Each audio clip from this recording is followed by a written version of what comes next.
The Homilies of Blessed Almalexia. Sothasil and the Scribs.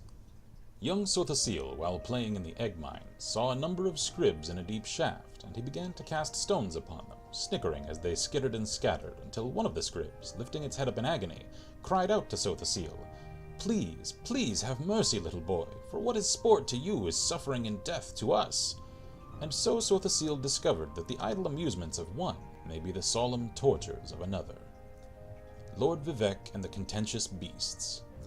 A Shulk and a Kaguti were strutting back and forth in a foyada, casting aspersions of one another's looks. "You are the ugliest creature alive," the Shulk told the Kaguti.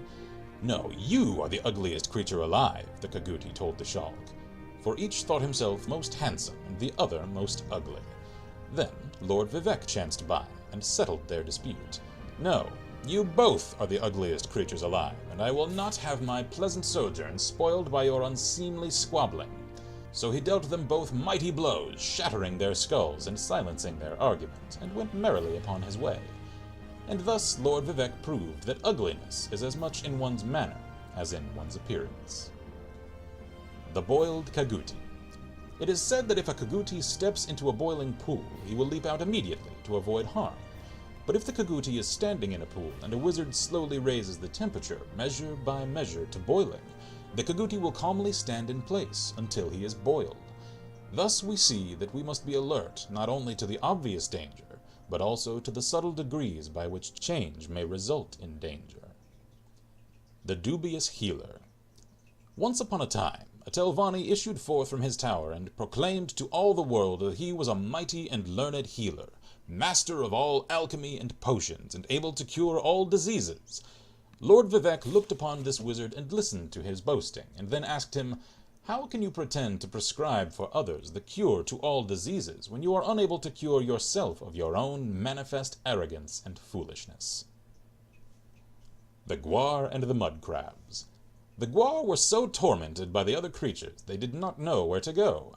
As soon as they saw a single beast approach them, off they dashed in terror.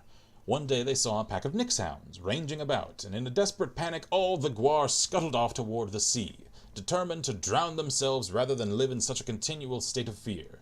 But just as they got near the shoreline, a colony of mud crabs, frightened in their turn by the approach of the Gwar, scuttled off and threw themselves into the water.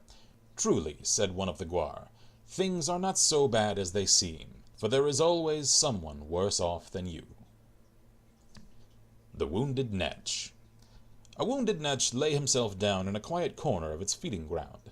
His healthy companions came in great numbers to inquire after his health, yet each one helped himself to a share of the fodder which had been placed there for his use, so that the poor netch died, not from his wounds, but from the greed and carelessness of his erstwhile friends. And so it is clear that thoughtless companions may bring more harm than help.